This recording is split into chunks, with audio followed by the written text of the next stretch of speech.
India's Chandrayaan-3 is getting closer to the moon. It has entered the lunar orbit, even sent back some pictures of the moon. The landing is scheduled for the 23rd of August, where it looks like Chandrayaan may have a new competitor now. Russia's Luna-25, it is Moscow's first lunar mission in 50 years, and it too wants to land near the South Pole, so it's a race to the moon, and India and Russia are the only ones. The US and China are also staking claims. Looks like the moon is the hottest piece of cosmic real estate right now, but the big question is, who will win this race? An extra report tells you. 3, 2, 1, we rise together back to the moon, and beyond the international tensions can be quite volatile, but countries are taking their feud to a new location. They're racing to stake their claim on the moon. Yes, you heard that right. While some nations are still arguing about borders on Earth, others are extending their territorial ambitions, this time all the way to the moon. The primary suspects are the same as the ones on Earth: the United States and China.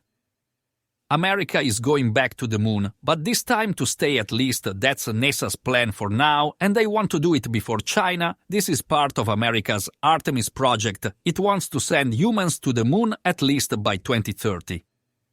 But why again? Neil Armstrong and Buzz Aldrin have already done it once, and they did it 50 years ago. So why is NASA going back to the moon? The answer could be formal. You know, the fear of missing out, or the need to come first in everything. NASA's moon mission may not sound exciting, because why do the same thing again? But they're doing it anyway. That's because China is now focused on the moon. They want to send citizens there. They're planning a lunar base, all of these, before 2030. China has its eyes set on the mold, and it's not going down well with Washington. NASA chief Bill Nelson even mentioned it in a press conference. He said America was in a space race with China and wants to win. Why? Because America is wary. Nelson cited the South China Sea as an example. He said if China could stake its claims there, it could do so on the moon too.